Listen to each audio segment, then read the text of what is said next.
Sejak berdiri UIR ini belum punya paten. Maka sejak sentra haki berdiri kita inilah sejak 2022 ya. Itu baru punya paten 5. Target kita 10 tahun ini. 5 lagi udah menyusul. Apalagi kan kalau di Fakultas Hukum punya produk berupa undang-undang itu sangat memungkinkan, Pak.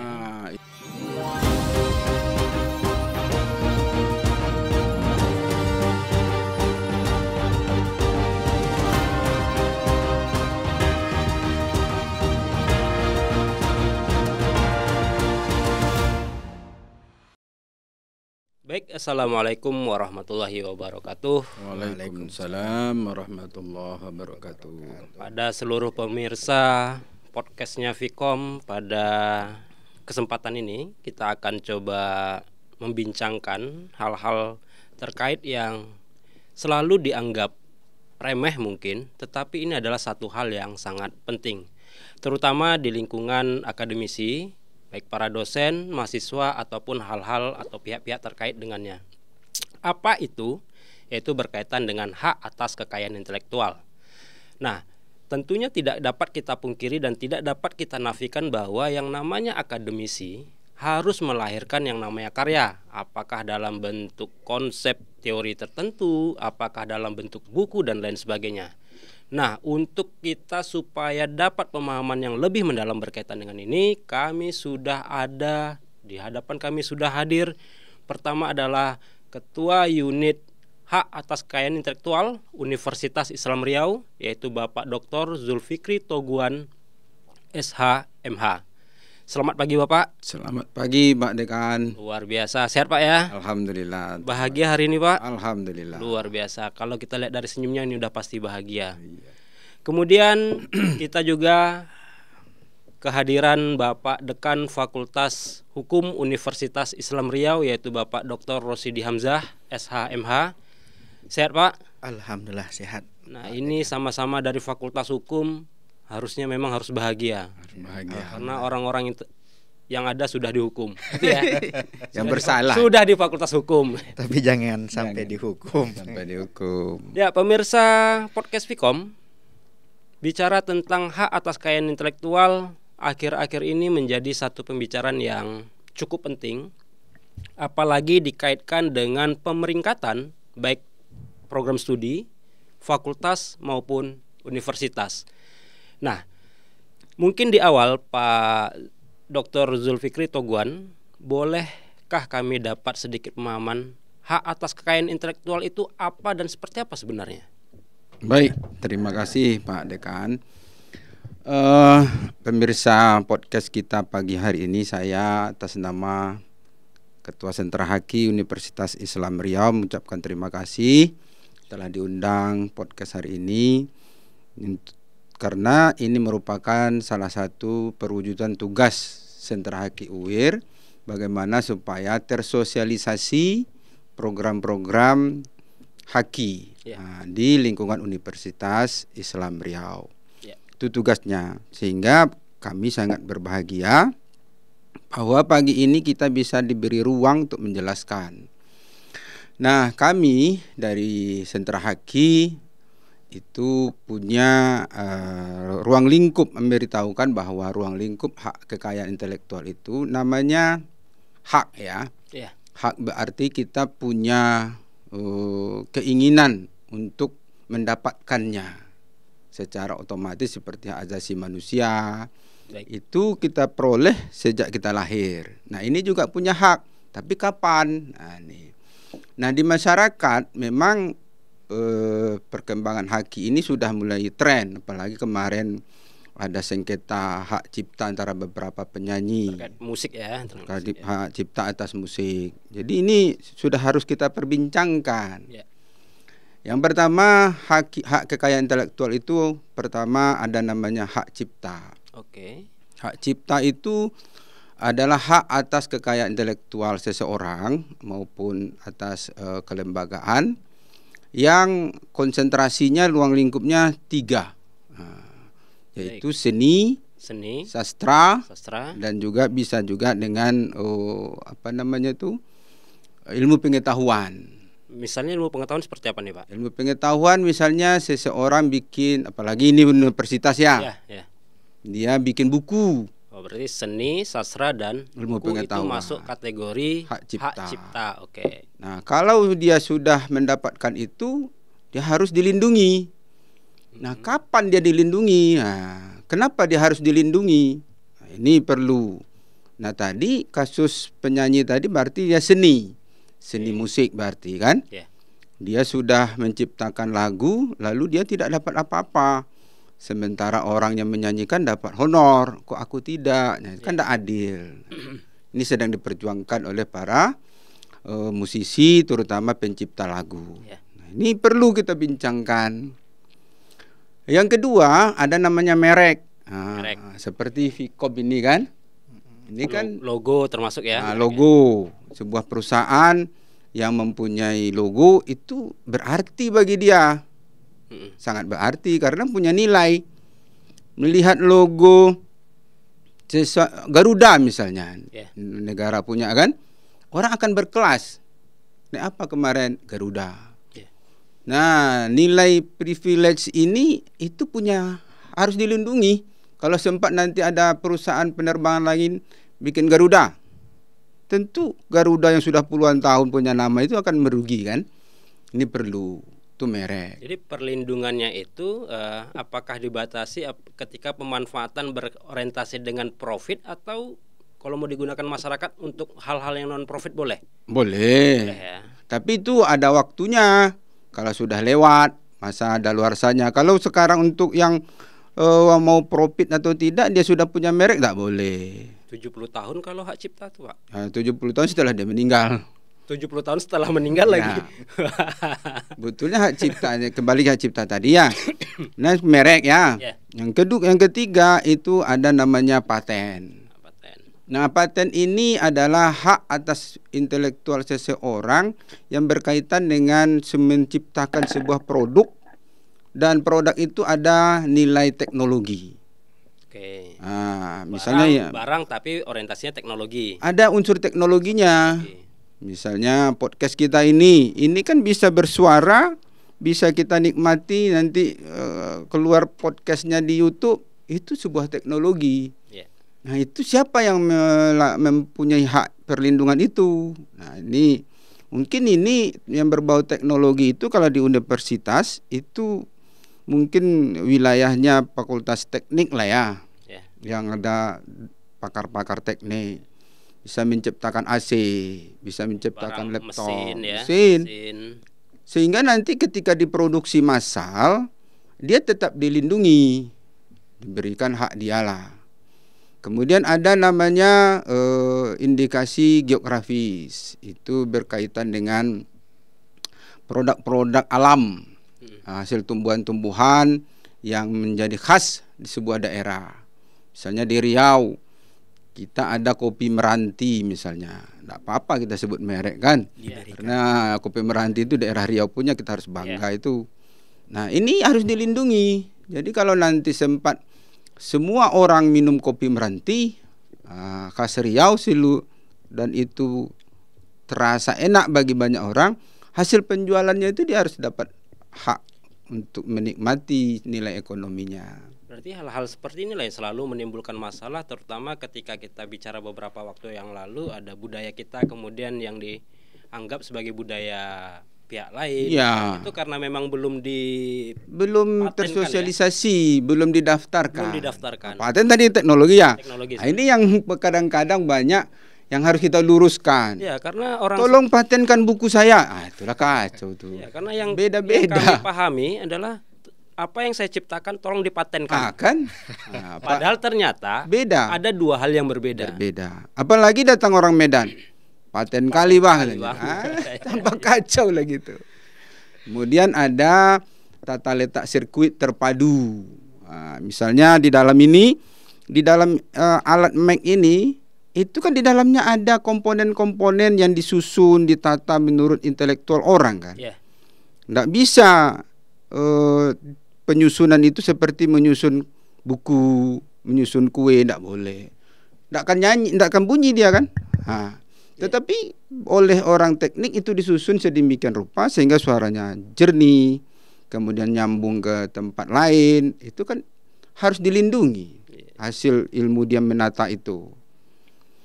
Kemudian ada juga yang namanya desain industri. Nah, ini bentuk ini Kenapa bulat? Kenapa tidak peta? Jadi orang yang membuat desain ini bulat dan itu menarik, itu harus kita lindungi. Gitu. Jadi kalau ada orang yang niru buat yang bulat-bulat, maka harus cocok juga dulu. Kalau persis sama dia tidak boleh. Cuman semuanya itu dapat perlindungan apabila didaftarkan. Kemana daftarnya? Ku Dirjen HAKI, Hak Kekayaan Intelektual di Kementerian Hukum. Baik, kalau kita bicara berkaitan dengan hak atas kekayaan intelektual tadi, misalnya kita masuk ke dalam ruang lingkup, tadi kan Bapak sudah sampaikan bahwa untuk paten itu kaitannya dengan teknologi, mesin dan sebagainya. Nah, kalau untuk ranah sosial, misalnya nanti kebetulan kita kehadiran Pak Dekan Fakultas Hukum, itu hal-hal seperti apa tuh yang bisa ya kita urus izinnya? Oke. Sebetulnya kalau walaupun dia nilai sosial di awal seperti logo yayasan, itu perlu didaftarkan.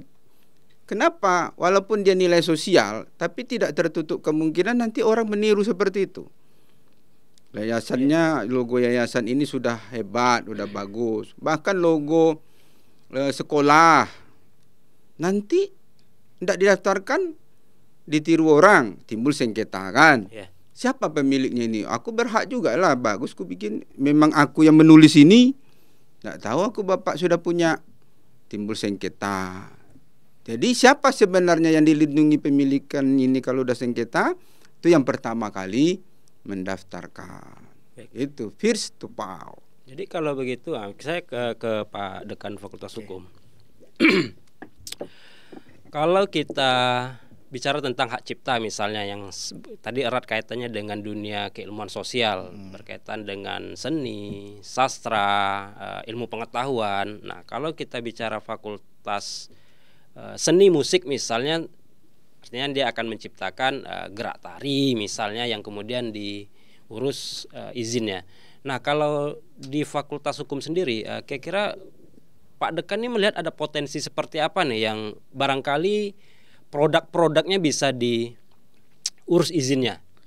Oke, kalau untuk di Fakultas Hukum sendiri, karena Fakultas Hukum bagian dari ilmu sosial humaniora, maka diharapkan bagi sivitas akademika Fakultas Hukum ini bisa menghasilkan karya-karya di bidang pengetahuan tadi. Membuat buku, membuat jurnal, rancangan undang-undang, kemudian mungkin membuat naskah akademik rancangannya. Dan itu semuanya merupakan hasil olah dari pikir. Dan di dalam rezim hak kekayaan intelektual itu dilindungi semuanya. Jadi kalau hak cipta itu ada yang disebut dengan first to use. Siapa yang pertama menemukan atau menggunakan, maka dia yang berhak memiliki maka dia yang berhak memiliki hak tersebut. Ini dalam rezim hak cipta.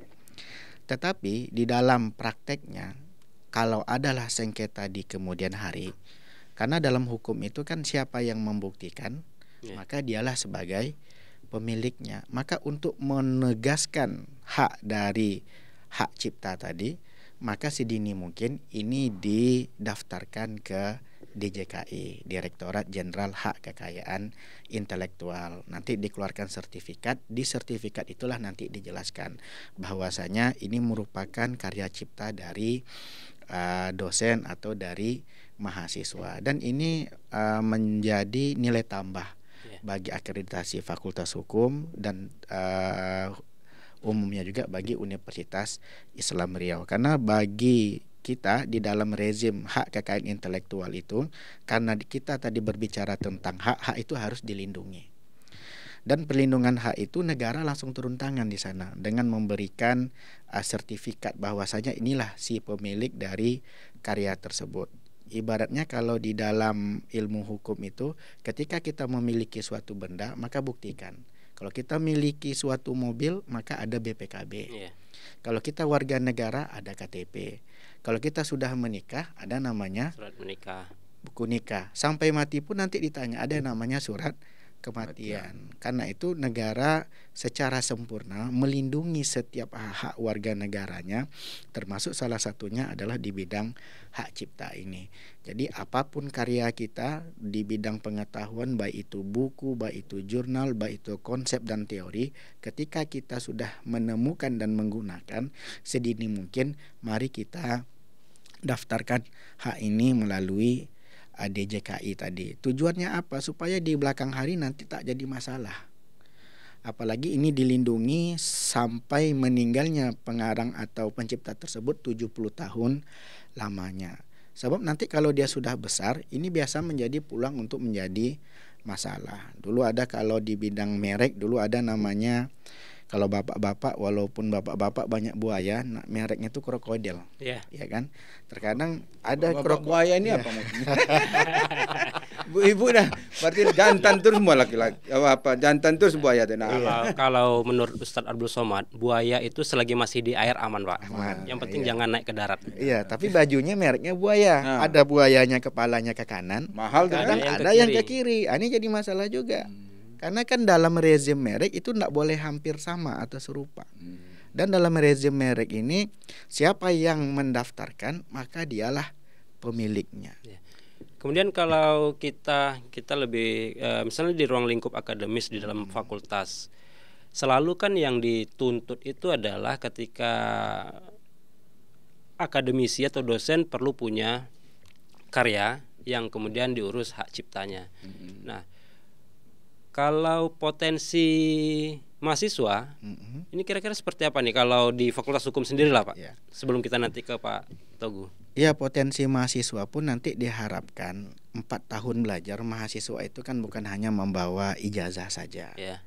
Karena Fakultas Hukum tempat belajar, tempat berdialektika, mengembangkan intelektual, maka nanti outputnya itu adalah hasil dari sebuah penelitian. Karena nanti penelitiannya ini apakah bisa dalam bentuk skripsi atau dalam bentuk jurnal. Jadi diharapkan outputnya ini memang betul-betul nanti memiliki dampak terhadap kehidupan masyarakat di bidang hukum. Jadi diharapkan kepada mahasiswa yang memang betul-betul melakukan penelitiannya ini, supaya suatu hari nanti tidak diambil hasil seperti ada beberapa kasus ya. Seperti beberapa ada kasus, maka diharapkan juga untuk melakukan selain dari bentuk skripsi, ditingkatkan lagi dalam bentuk jurnal, ya kan, dipublikasikan, kemudian hasilnya itu nanti didaftarkan hak ciptanya supaya tidak diganggu atau supaya ada buktilah kepemilikan dari karya cipta tersebut. Dan alangkah lebih baiknya dijadikan buku, dan buku itu nanti didaftarkan hak ciptanya. Kalau melalui sentra haki dapat potongan biasanya. Iya. Dan beberapa universitas besar itu sudah mewajibkan mahasiswanya sebelum lulus skripsinya mendapatkan pendaftaran haki. Nah, di sini saya ada agak sedikit bingung, Pak, sebenarnya. Penelitian mahasiswa yang kemudian dijurnalkan, diterbitkan oleh satu lembaga jurnal, apakah itu boleh dihak ciptakan lagi? Sebetulnya dari segi kepemilikan itu sudah menjadi pemilik jurnal. Jurnal, Pak, ya, itu satu. Kemudian boleh lagi penulisnya untuk mendaftarkan lagi. Ya. Karena dia sudah menjadi hak prerogatif pemilik jurnal. Jurnalnya yang mendaftarkan. Baik. Tapi paling tidak kalau sudah di jurnal, mahasiswa itu sudah kuat legitimasi bahwa dialah penulisnya, kan. Yang kita mau dorong itu dari sentra haki, bagaimana agar di setiap mahasiswa yang mau jadi sarjana itu hasil skripsinya didaftarkan saja ke DJKI mendapatkan hak cipta, supaya kan timbul nanti plagiarisme, dituduh-tuduh kan. Sehingga mahasiswa bisa bilang, loh aku sudah punya hak cipta, kau belum. Berarti kalau yang dia pemiliknya. Kalau yang sudah dijurnalkan aman ya posisinya ya. Aman. Nah, kemudian sekarang di Universitas Islam Riau kan hampir seluruh dari hasil skripsi mahasiswa itu di resipatori di perpustakaan. Itu bagaimana pula dengan itu, Pak? Apakah itu bagian ada hak ciptanya terkandung di situ atau bagaimana? Kalau pendaftaran di perpustakaan itu resipatori itu kan untuk pendaftaran di sana bahwa dia sudah lolos Turnitinnya, plagiarismenya, terdaftarlah di perpustakaan. Nah, karena kan dia di online kan. Iya, tapi kalau misalnya ada orang mengklaim besok, Mm-mm. itu skripsi aku pernah itu katanya, kan jadi masalah. Iya, iya. Sebaiknya mahasiswa itu sebelum lulus punyalah dia hak cipta sebagai pegangan. Ini yang mau kita harapkan. Kalau dosen-dosen bikin buku, bolehlah. Tapi kalau mahasiswa ini nanti jadi buku, biaya lagi dia kan. Iya. Skripsi aja boleh. Yang penting ada kami punya soft kopinya, kemudian kami daftarkan, ada yang sudah dicetak. Nah, jadi dia tuh. Karena untuk berkaitan dengan hasil penelitian mahasiswa, saya pikir memang harus perlu penjelasan lebih detail, karena kan itu nanti ya dengan kemudahan teknologi hari ini dikhawatirkan hasil karya kawan-kawan mahasiswa kita ada yang unsur plagiarisme melebihi batas ambang misalnya.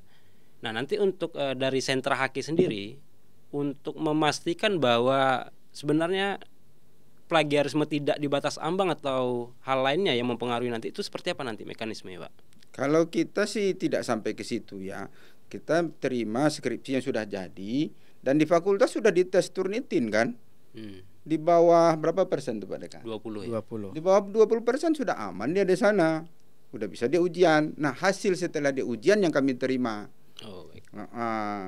Dan itu FKIP sudah banyak mendaftarkan mahasiswanya supaya diurus sentra hakinya, diurus hak ciptanya ke sentra haki, dan sudah banyak mereka miliki. Dan sebuah kebanggaan juga kan ketika dia lulus nanti, namanya ada tanda tangan menteri di JKI bahwa dia punya hak cipta gitu. Walaupun nanti plagiarisme ini dipertanyakan di belakangan, ada orang mengklaim itu urusan lain lah, yang jelas kan dia sebagai punya hak cipta dilindungi negara. Nah, mungkin urgen juga nih untuk didaftarkan. Kalau dari sentra Haki sendiri, berapa potensi yang mungkin bisa diperoleh terkait pengurusan hak izin tadi dari universitas sendiri? Potensi dalam jumlah 1 tahun kira-kira ada berapa potensi yang bisa kita kejar? Kalau lulusan kita kan setiap wisuda ada berapa tuh? 1000 lebih kurang 1000 lebih. Dan itu kalau misalnya wajib 1000 hak cipta. 1000 hak cipta dalam 1 tahun lebih kurang. Satu kali wisuda kan? Kali wisuda. Cuman ada tadi yang mengatakan, itu banyak kali uang negara. Kita tidak bisa begitu ya. Berarti karena kalau dikali 200.000 itu udah 200 juta pula negara. Tapi kan sumbangsih kita. Sama dengan saya bilang gini, itu dosen loh yang bertanya, banyak kali Pak Zul kita sumbangin negara. Loh, bukan itunya ditengok bro. Kita kan sudah dilindungi negara. Sama dengan ketika kita bikin SIM, kan? Kita tidak ditilang lagi, kita udah punya SIM. Boleh mengemudi, boleh di SIM saya Pak. Itu barangkali Pak yang mengatakan banyak belum tahu rasa uang royalti itu seperti apa kayaknya Pak. Karena saya dari buku yang saya buat itu per 3 bulan dapat laporan walaupun cuma berapa-berapa. Iya, itu sebuah kebahagiaan kan. Jadi janganlah semua dihitung dengan uang. Kemudian kita lihat pula uang negara itu dah nanti kita semua jadi komersialitas juga kan. Nah, lihat aspek lain, negara melindungi kita itu udah cukup besar. Tadi Bapak sampaikan bahwa kita punya potensi lebih kurang ya anggaplah 1000 atau 1500 per tahun terkait surat izin pengurusan tadi. Kemudian dari potensi yang mungkin bisa kita dapatkan dengan kondisi hari ini, kita sudah berada di titik mana nih Pak? Sampai saat ini kita kemarin dapat penghargaan dari Departemen Hukum bahwa kita satu-satunya sentra haki yang mempunyai produktivitas tertinggi sekelas sentra haki ya. Seluruh universitas di Riau ini baik negeri maupun swasta sentra haki UIR yang diberi penghargaan. Kita sudah daftarkan hampir 500. 500. Itu pun karya dosen yang terbanyak. Baru-baru ini baru FKIP mensosialisasikan itu di luar yang 500 tadi, bahwa FKIP mendaftarkan hak cipta skripsi mahasiswanya. Baru meningkat. Sekarang mungkin target kita 1000 itu tahun depan Insya Allah tercapai lah kalau didukung Pak Dekan. Oh, harus Pak, harus. Jadi rapat-rapat besok mau ujian, daftarkan dulu hak ciptanya ke sentra haki. Mudah kok. Cuman filenya, hasil cetak skripsinya, KTP-nya, bayar 200.000. Udah selesai. Nah, kalau 200.000 ini pun akan dibayarkan oleh UIR juga loh. Tapi kalau Bapak bilang mudah, tentu kan tidak semudah antar berkas dan sebagainya. Saya yakin Pak Dekan Hukum pasti punya kendala di fakultasnya sendiri berkaitan dengan apakah mensosialisasikan, apakah mengajak dan sebagainya. Nah, kalau boleh kami dengar curhatan sedikit lah dari Pak Dekan Hukum. Ini apa masalahnya sebenarnya? Ya, artinya kan ini bukan curhatan untuk melihat sisi negatif, tapi adalah untuk bagaimana kita mencari solusi sebenarnya di sini. Mungkin dari kendalanya mungkin pertama biaya, ya kan? Karena untuk pengurusan selama ini kan udah banyak menggunakan biaya, belum lagi untuk yudisiumnya, belum lagi untuk persiapan wisudanya. Pertama, kalaulah disosialisasikan lebih awal, nanti dibayar UIR gratis, saya yakin akan ramai. Cuman dirembes lah ya. Jangan tunggu bayar UIR dulu. Karena kita tentu kita ajukan dulu. Bayarkan dulu, nanti pasti diganti gitu kira-kira. Kemudian tata caranya apa-apa saja gitu.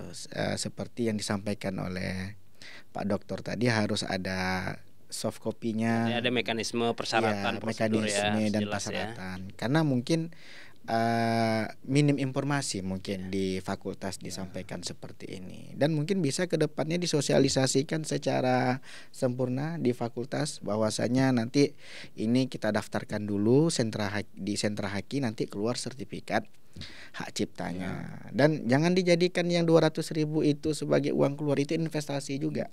Baik bagi lembaga maupun bagi si pencipta itu sendiri. Ya kan? Jadi Pak Dekan tidak setuju bahwa itu sebuah pengeluaran yang tidak ada gunanya ya. Investasi.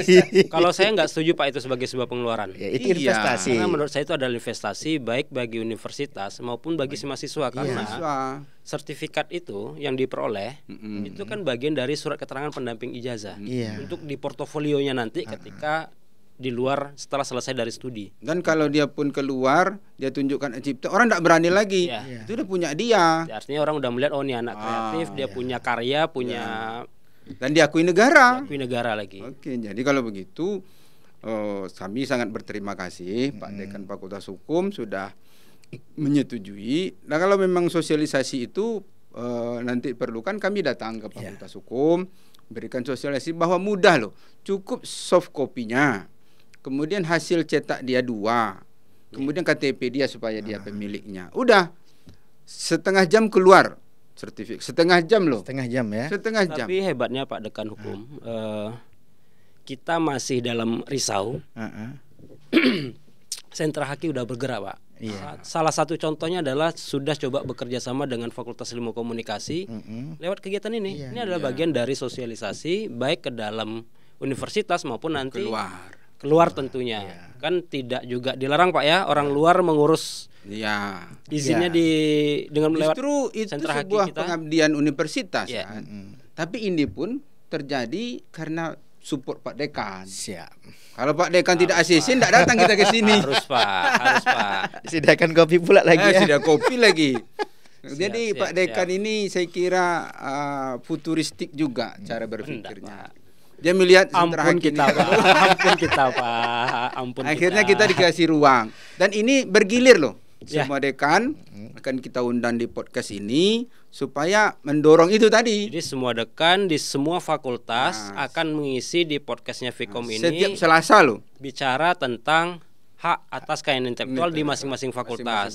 Boleh ngeluh, boleh ngasih solusi. Boleh ngeluh, kita kasih solusinya. Kalau dia kasih solusi, kita terima. Siap. Dan berarti tadi itu Pak, itu kan artinya keluhan di fakultas. Untuk di level mahasiswa ya. Kalau di level dosen gimana Pak? Kesadarannya? Kalau untuk di level dosen, alhamdulillah sudah jalan. Sudah jalan Pak ya. Kebanyakan 500 tadi itu dosen. Cuman dari segi peringkat, ini usah dibacakan ya. Fakultas Hukum harus berbenah diri karena FKIP masih teratas. Dia antara melahirkan pikiran dalam bentuk gerak tangan dengan gerak kaki memang kadang agak beda gitu, Pak. Kita kan belum tahu nih yang dari fakultas keguruan ya, Iya. pendidikan apakah memang dari karya buku Ya. atau dari karya Mahasiswa. seninya Oh, atau seninya. sastra. Oh iya juga. Yang jelas secara kuantitatif Kuantitatif. ini datanya. Kalau bisa besok teratas Fakultas Hukum lah, karena dia yang tertua kan. Apalagi saya ketua sentra hakimnya di Fakultas Hukum. Masa Ini sama dengan kayak apa nih Pak yang namanya ya? sedih kita kan? Masa aku nomor Kita dorong punya orang, punya kita belum kedorong. Iya. Insya Allah Insya Allah kedepannya ya, Pak kita Dekan ya. kembangkan lagi. Nah, dengan artinya dengan data kuantitatif yang ada, yang mungkin tidak perlu kita sebutkan tadi, otomatis saya coba melihat ini satu data kuantitatif yang belum sesuai dengan apa yang dicita-citakan. Ya, jauh. Berarti jauh dari angka. Strategi khusus apa Pak? Kira-kira Pak? Ya, memang berat juga kita sentra hakim mensosialisasikan, Pak, sekelas dosen itu pun masih bingung kan. Iya. Ini seperti misalnya kata Pak Dekan tadi kan, coba kau patenkan dulu merek saya ini, kan kacau kita tuh. Jadi atau ada juga patenkan dulu buku saya ini. Itu kan memang kesalahan kami juga, tidak tersosialisasi. Nah, kami berterima kasih nih podcast ini bahwa haki itu beragam, ada 6 jenis. Jadi kalau ini tersosialisasi bagus. Nah, strateginya inilah, terima kasih podcast ini. Kami akan sosialisasikan. Sebetulnya ada juga kami roadshow kemarin ke fakultas-fakultas, tapi tidak efektif karena yang datang itu dosen sedikit karena sibuk mengajar kan. Jadi saya kira sosialisasi yang efektif itu mohon support Pak Dekan Fikom lah. Ini akan terus kita gulir. Di sini kita akan bicara haki terus. Kalau bisa setahun ini kami kontrak lah ini. Bila perlu Pak, jangan podcastnya aja Pak dikontrak Pak. Yang untuk sosialisasi non digitalnya juga boleh. Kalau misalnya ini mau dikomersilkan, sebetulnya di luar itu banyak yang ingin iklan. Kalau podcast ini mau dikembangkan, kami bisa bawa ke sini para pelaku usaha besar, properti misalnya. Kawan-kawan properti itu banyak yang pingin dia. Karena begini, menyerang lewat udara itu lebih banyak dapatnya. Marketing lewat udara itu lebih banyak tersosialisasikan. Nah, ini kita di kawan-kawan properti, misalnya di Ray, itu banyak yang mau datang nanti untuk podcast. Sekaligus dia promosikan perumahannya kan. Pak Dekan bisa komersilkan itu berapa satu kali tayang. Kalau kontrak dengan kami itu sederhana aja Pak konsepnya Pak. Di sana keluarkan uang, di sini terima. merasa bahagia. Terima uang. Saya kira ini potensi nih Fikom nih, podcast ini belum digarap. Nah, yang kedua lagi belum lagi nanti digarap di bidang merek. Jadi sentra haki kerjasama dengan podcast ini sangat efektif. Merek itu banyak yang tidak mendaftarkan. UMKM juga. Malah UMKM itu disubsidi oleh pemerintah di Sperindak. Kalau ada yang mendaftarkan UMKM 500.000 ya? Iya. Dapat. Ini tak tersosialisasi. Label halal. Nah, kita bincangkan di sini. Itu kalau Pak Dekan support haki dibilang itu, mungkin nilai komersilnya juga akan banyak.